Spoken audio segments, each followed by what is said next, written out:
বন্ধুরা বেগুন এনেছি, দুটো বের করে রেখেছি। ইলিশ বেগুন করবো আর ইলিশ পোস্ত করবো। জানি না আমার মেয়ে কখন আসবে, মেয়ে শুটে গেছে, ভাতও বসাবো।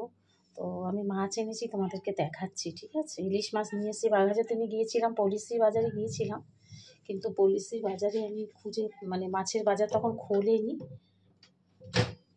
তো পলিসি বাজারে আর মাছ পাইনি, ঠিক আছে? এদের জ্বালায় আমি কিছু কাজ করতে পারি না বন্ধুরা। দেখো চলো, ইলিশ মাছ এনেছি। সরো সরো, তোমাদের জন্য নয়, তোমাদের জন্যে নয়।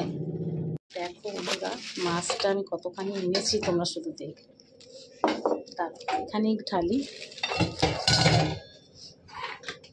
সরো।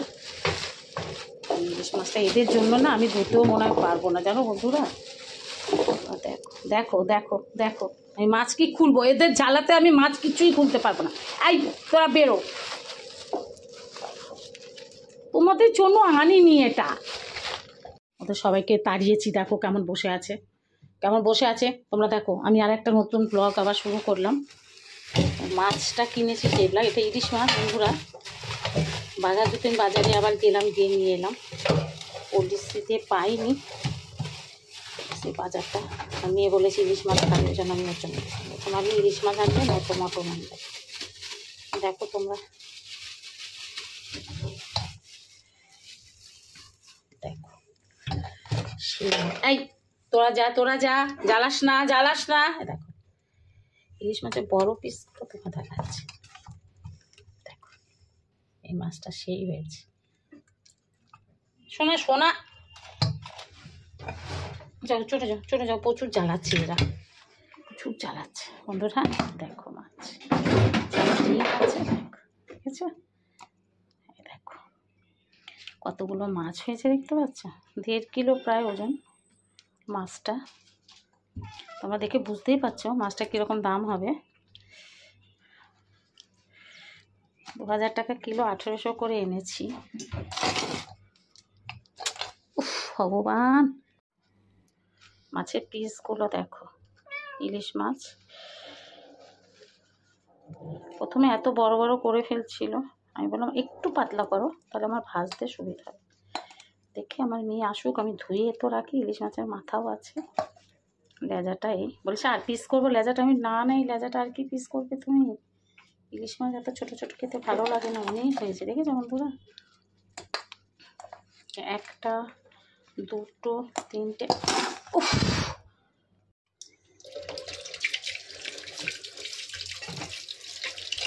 ওরা প্রচুর জ্বালাচ্ছিল। ইলিশ মাছটা অনেকটাই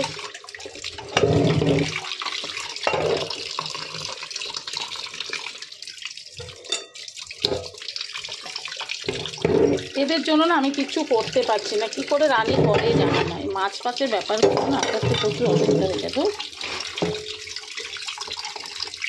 ওরা মাছ বাস ধুয়েছি, দেখো কত পিস হয়, ওরা সবাই দেখছে। আবার এসছে এখানে ওদের চালে আমি ধুতেও পারছি না, লেজার দিকে একটু আঁশ আছে। কটা পিস হয়েছে আমি দেখছি, 1টা 2টো 3টে 4টে 5টা 6টা 7টা 8টা। এই যে এতে জ্বালা এখান থেকে সব ডিম টিম বেরিয়ে গেছে। 9টা, এই 10টা। সর,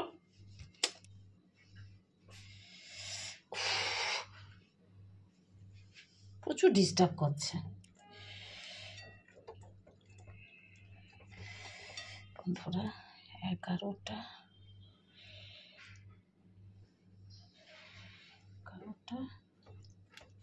আর বন্ধুরা মাথা বড় ইলিশ মাছটা ছিল, আমি ভিডিও করিনি, মোবাইলটা নিয়ে গেলেই হতো, তোমরা দেখতে পেতে।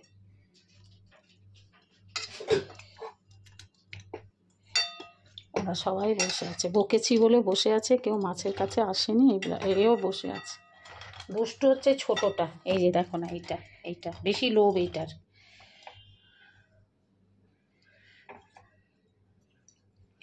তো এই হচ্ছে আমার মাছ বাছা হয়ে গেছে। দেখি সরো সরো,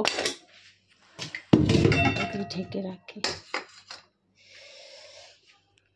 আমার ধোয়া হয়ে গেছে, এরা প্রচুর ডিস্টার্ব করছে। নুন হলুদ মেখে রেখেছি, দেখেছো কত বড় বড় মাছ গো। দেখো আজকে এই মাছ এনেছি, রাত্রিরে দেখি বেগুন দিয়ে ঝোল করবো। কালকে ভোরবেলা আমি বেরিয়ে যাব, তো কালকে আমি ভিডিওটা দেব। তো তোমরা দেখো, এটা দিয়ে আমি বেগুন দিয়ে করবো, পোস্ত করবো কিনা। মেয়ে আসুক, মেয়েকে জিজ্ঞাসা করবো, তারপর করবো। ওরা একটু রাতেই খায়, তাই আমি ওদের পাল্লায় পরে আমিও রাতে খাবো। তো যাই হোক, ঠিক আছে, চলো দেখতে থাকো। তোমাদের সাথে ইলিশ শেয়ার করেছিলাম, ইলিশ মাছ ধোয়া বাতা সবই করেছি। তো আমি ইলিশ মাছটা দুধ দিয়ে পোস্ত সর্ষে দিয়ে করেছি। দেখো, দুধ সর্ষে পোস্ত দিয়ে করেছি।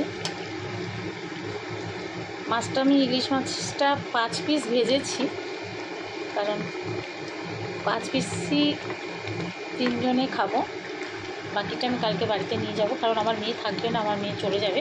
তেল বেরিয়েছে দেখো কত, এই তেলটা দিয়ে আমার মেয়ে বলছে ভাত খাবে, ওই জন্য তেলটা রাখলাম।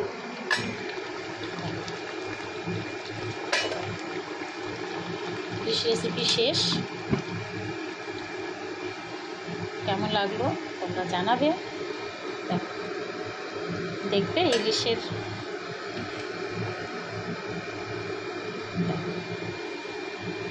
কার কার ভালো লাগে ইলিশ পোস্ত। আমি এতে দুধও দিয়েছি। আমি রেসিপিটা দেখালাম না, কারণ আমার আর খেয়াল ছিল না রেসিপি আর কি। আমি ইলিশ মাছটা ভেজেছি, ভেজে তুলে কালো জিরে ফোড়ন দিয়ে কাঁচা লঙ্কা ভেজে পোস্তটা একটু নাড়িয়ে তারপরে করেছি। তো তোমাদের কেমন লাগলো জানাবে। ধরো চিমনিটা বন্ধ করে দিলাম, খুব আওয়াজ হচ্ছে। তোমরা দেখো, যদি ভালো লেগে থাকে তাহলে কিন্তু আমার এই ইলিশ সর্ষে তোমরা কিন্তু রিভিউ দিও, ঠিক আছে। Thank you. তাহলে ব্লগটা শেষ করছি।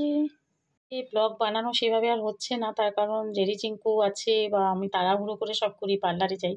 এখানে মেয়ের কাছে এলে আমি একটু ভালো মন্দ রান্না করি, তার কারণ হচ্ছে আমি এখানে সময়টা পাই অনেকটা। তো যাই হোক, তো তোমরা কিন্তু আমায় একটু সাপোর্ট করো, পাশে থেকো, ঠিক আছে। এরকম মেয়ের কাছে এসে আমার বিয়েবাড়ির কাজগুলো যদি মিটে যায়, তখন আমি মেয়ের কাছে এসে আমি তোমাদেরকে ভালো ভালো রেসিপিস দেখাবো। আর এতে আমার ভাত হচ্ছে, তো বাসমতি রাইস হচ্ছে, 5 মিনিটে হয়ে যাবে। এখন রাত 12টা বাজে, হয়ে যাবে। 12টায় আমি ভাত বসাচ্ছি, কারণ মেয়ে আমার কাছ থেকে এই এলো। তো ভাবলাম ও আসলে রান্না করবো, ও কী খাবে সেটা জিজ্ঞেস করে তোমাদেরকে আমি দেখালাম বেগুন। কিন্তু ও বললো মামি বেগুন ইলিশ খাবো না, তুমি নিয়ে চলে যাবে। ও আবার কালকে চলে যাবে বন্ধুরা শুটিংয়ে গোয়াতে, তাই এই রেসিপি হলো। চলো টাটা। খাওয়ার টেবিলে আর দেখা করবো না, কারণ রাত বেজে যাবে 2টো খেতে খেতে। তো তোমাদের যদি ব্লগটা ভালো লাগে তাহলে কিন্তু অবশ্যই লাইক কমেন্ট করবে, এবং যারা ফলো করোনি ফলো দিয়ে আমার পেজে আসবে।